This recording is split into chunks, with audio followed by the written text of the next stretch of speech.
అంతన్నారు ఇంతన్నారు. ఇక Iran supreme leader Khamenei పని ఖతమన్నారు. కానీ ఏమైంది? కథ మొత్తం రివర్స్ అయింది. నిన్నటి వరకు ఉరుమి మంగళం మీద పడ్డట్టుగా వ్యవహరించిన అమెరికా అధ్యక్షులు డొనాల్డ్ ట్రంప్ ఒక్క రోజులో యూటర్న్ తీసుకున్నారు. ఇంతకీ ట్రంప్ మనసు ఎందుకు మారింది?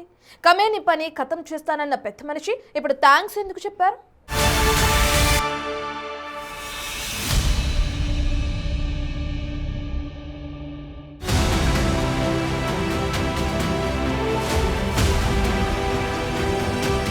ఖమేనీని ఖతం చేస్తామన్నట్టుగా బిల్డప్.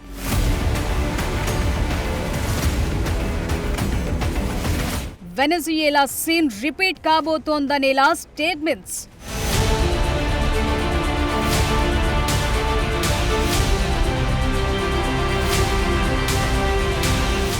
మిడిల్ ఈస్ట్లో యుఎస్ ఆర్మీ మోహరింపులు.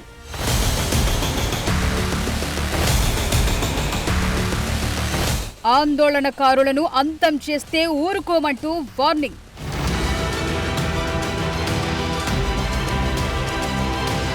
జస్ట్ కొన్ని రోజుల క్రితం అమెరికా అధ్యక్షుడు డొనాల్డ్ ట్రంప్ ఏం మాట్లాడారు, ఏం వార్నింగ్ ఇచ్చారో ఒకసారి వినండి. We're watching the situation very carefully. I've made the statement very strongly that if they start killing people like they have in the past, we will get involved. We'll be hitting them very hard where it hurts. And that doesn't mean boots on the ground, but it means hitting them very, very hard where it hurts. So we don't want that to happen. There have been cases like this where President Obama totally backed down. Scene cut చేస్తే ఏం జరిగింది? Trump ఒక్కసారిగా plate ఫిరాయించారు. Iran leadership కు thanks చెప్తూ ఓ post పెట్టారు. Schedule చేసిన 800 మరణ శిక్షలను రద్దు చేశారట. అందుకోసం థ్యాంక్స్ చెప్తూ పోస్టు పెట్టారు ట్రంప్.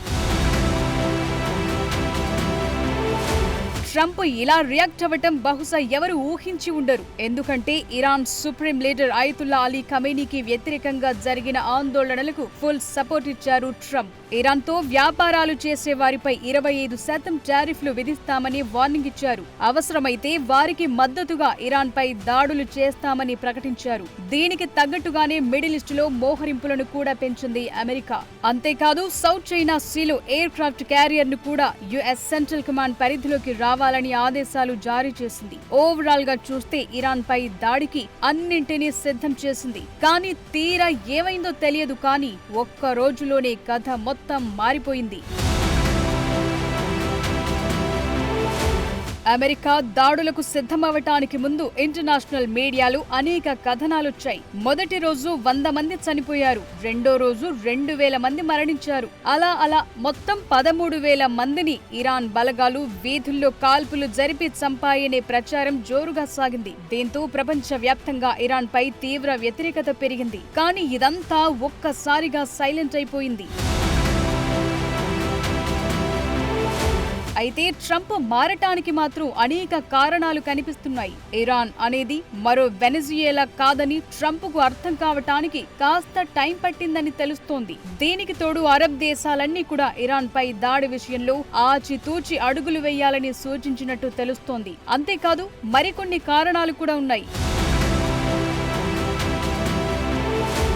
రీజన్ నెంబర్ 1, ఒక్కసారి కాస్త పాస్ట్లోకి వెళితే ఇరాన్తో యుద్ధం అంత ఈజీ కాదని అర్థమవుతోంది. గతేడాది జూన్లో 12 రోజుల పాటు యుద్ధం జరిగింది. అమెరికా, ఇజ్రాయెల్ సంయుక్తంగా చేసిన దాడుల్లో ఇరాన్ టాప్ జనరల్స్, న్యూక్లియర్ సైంటిస్టులను మట్టుబెట్టారు. ఖమేనీని కూడా ఆ సమయంలోనే మట్టుబెట్టాలని ప్లాన్ చేశారు. కానీ అది సాధ్యం కాలేదు. ఇస్లామిక్ రెవల్యూషనరీ గార్డ్ కార్ప్స్ సెక్యూరిటీలో ఖమేనీ సురక్షితంగా ఉన్నారు. అతను ఎక్కడున్నది కనిపెట్టలేకపోయింది ఇజ్రాయెల్ ఇంటెలిజెన్స్ ఏజెన్సీ మొసాద్. అందుకే దాడి చేయటానికి సిద్ధంగా ఉన్నా ఎక్కడ దాడి చేయాలనేది తెలియక సైలెంట్ అయిపోయారు.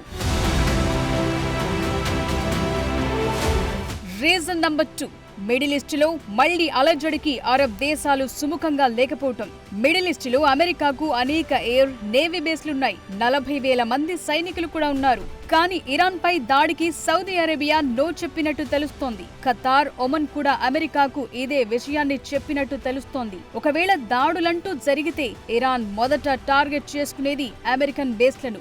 దీనివల్ల వారికొచ్చే నష్టం పెద్దగా ఏమీ లేదు. కానీ ఇరాన్ ఈ గల్ఫ్ కంట్రీస్ లోని చమురు ఫ్యాక్టరీలను టార్గెట్ చేస్తే మాత్రం ఆ ఇంపాక్ట్ మొత్తం ప్రపంచంపై ఉంటుంది. బహ్రెయిన్, కువైట్ కూడా ఇదే విషయాన్ని అమెరికాకు చెప్పినట్టు తెలుస్తోంది.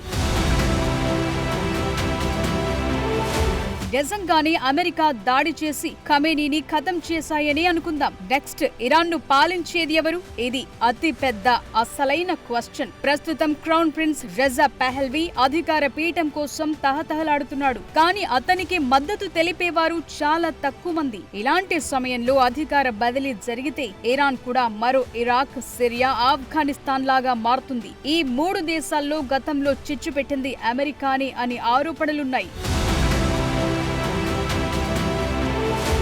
రీజన్ నంబర్ 4, అనుకున్నంత ఉధృతంగా ఆందోళనలు లేకపోవటం. గడిచిన 3 దశాబ్దాల్లో ఇరాన్లో 4 సార్లు ఆందోళనలు చెలరేగాయి. ఇవి చాలా ఇంపాక్ట్ చూపించాయి. కానీ ప్రస్తుతం జరుగుతోన్న ఆందోళనలు ఆ స్థాయిలో లేవనేది విశ్లేషకులు చెప్తున్న మాట.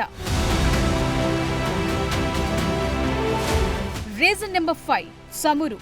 అవును, ఇరాన్ పై అమెరికా వెనకడుగు వేయటానికి ప్రధాన కారణం చమురు. ఇరాన్ పై దాడి జరిగిన మరుక్షణం ఆ దేశం మద్దతిచ్చే మిలిటెంట్ గ్రూపులు రెడ్ సీ పై ఫోకస్ చేస్తాయి. ముఖ్యంగా హర్మూజ్ జలసంధి, పర్షియన్ గల్ఫ్ పై దాడులు చేసే అవకాశాలున్నాయి. అదే జరిగితే చమురు రవాణాపై ఇంపాక్ట్ పడుతుంది. ఒక్కసారి చమురు రవాణా ఆగితే ప్రపంచ దేశాల్లో ఆర్థిక అల్లకల్లోలం మొదలైనట్టే.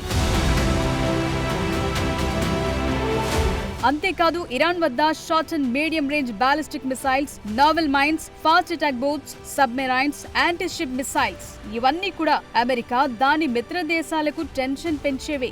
నిజానికి యుఎస్ నేవీని ఓడించలేకపోయినా ఇబ్బంది పెట్టగల సామర్థ్యం ఇరాన్ వద్దైతే ఉంది. అందుకే ఖమేనీ అమెరికా విషయంలో అస్సలు వెనక్కు తగ్గటం లేదు. తాము అమెరికాకు తలవంచేది లేదని కరాఖండిగా చెప్తున్నారు. ఓవరాల్ గా చూస్తే అమెరికా వద్ద దాడులు చేసే సత్తా ఉన్న ట్రంప్ వెనక్కు తగ్గటానికి, ఇరాన్ అధినేతలకు థాంక్స్ చెప్పటానికి ఇవి కారణాలు.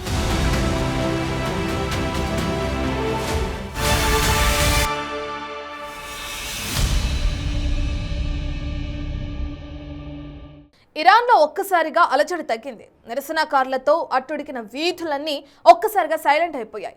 48 గంటల్లో అసలేం జరిగింది? నిరసనకారులను అణచివేసేందుకు ఇరాన్ అనుసరించిన వ్యూహం ఏంటి? అది అసలు ఎలా పనిచేస్తుంది? సొంత సైన్యం చేతులెత్తేసిన వేళ మిలిషియా గ్రూపులపైనే Iran supreme leader Khamenei ఆధారపడ్డారా?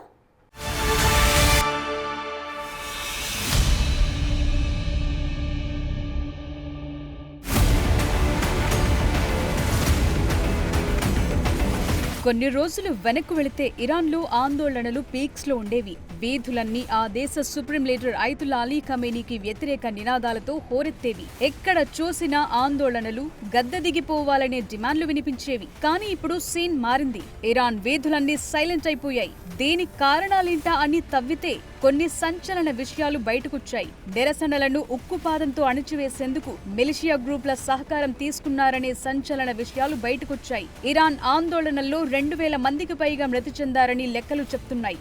Western media ప్రచారం చేస్తున్నంత కాకపోయినా మృతుల సంఖ్య మాత్రం ఎక్కువగానే ఉందనేది కాదనలేని వాస్తవం. అయితే నిరసనకారులపై ఇంత విచక్షణ రహితంగా కాల్పులు జరిపేది మాత్రం ఇరాన్ సైన్యం కాదని తెలుస్తోంది. ప్రస్తుతం ఇరాక్కు చెందిన కొన్ని మిలిషియా గ్రూపుల ఫైటర్లు ఇరాన్లో ఉన్నారని, వారికి ఈ ఆందోళనలను అడ్డుకునే బాధ్యతలను అప్పగించారని తెలుస్తోంది. మొత్తం 5000 మంది ఇరాకీ ఫైటర్లు ప్రస్తుతం ఇరాన్లో ఉన్నారని తెలుస్తోంది. మృతుల సంఖ్య ఈ స్థాయిలో పెరగటానికి వారే కారణమనే ఆరోపణలు కూడా వినిపిస్తున్నాయి. కనిపిస్తే కాల్చివేత టైప్ ఆదేశాలు ప్రస్తుతం ఇరాన్లో ఉన్నాయని తెలుస్తోంది. రోడ్డుపై నిరసన చేస్తూ కనిపిస్తే కాల్చివేయటమే జరుగుతుంది. అందుకే నిరసనకారులు రోడ్డుపైకి రావటానికి కూడా భయపడుతున్నారు. Kataib Hezbollah, Harakat Hezbollah an-Nujaba, Kataib Sayyid al-Shuhada, Badr organisation లాంటి సంస్థలకు చెందిన మిలిటెంట్ సభ్యులు ప్రస్తుతం ఇరాన్లో ఉన్నారని తెలుస్తోంది. ముందుగా సైన్యం ఆందోళనలను కంట్రోల్ చేసేందుకు ప్రయత్నిస్తుంది. వారి మాటను వినకపోతే ఈ గ్రూప్ సభ్యులు రంగంలోకి దిగి కాల్పులు జరుపుతారని తెలుస్తోంది. నిజానికి ఇరాన్ ఆర్మీలోని సైనికులు సొంత ప్రజలపై కాల్పులు జరిపేందుకు అంత సుముఖంగా లేరని తెలుస్తోంది. అందుకే ఇలా కిరాయి మూకలపై ఇరాన్ ప్రభుత్వ పెద్దలు ఆధారపడుతున్నట్టు తెలుస్తోంది. కొన్ని కీలక ఆర్మీ హెడ్ క్వార్టర్స్ ముందు కూడా మిలిషియా సభ్యులే కాపలాగా ఉన్నట్లు తెలుస్తోంది.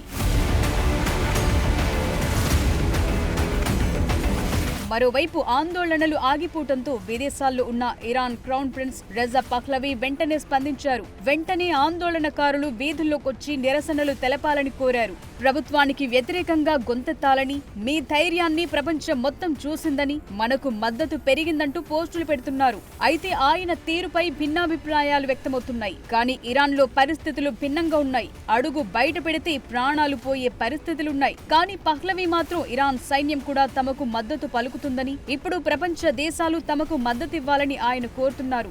IRGCపై ప్రపంచ దేశాలు ఫోకస్ చేయాలని, వారి కమాండ్ కంట్రోల్ సెంటర్ను నాశనం చేయాలని, అవసరమైతే సర్జికల్ స్ట్రైక్ చేయాలని ఆయన డిమాండ్ చేస్తున్నారు.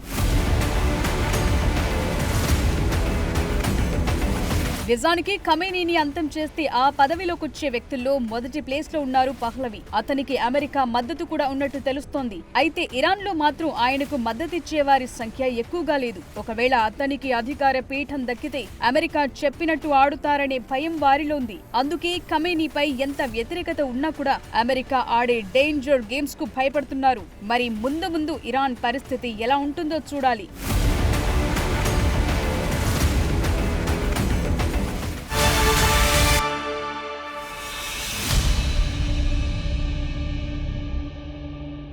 దివాల్ట్ big focus. Keep watching big TV.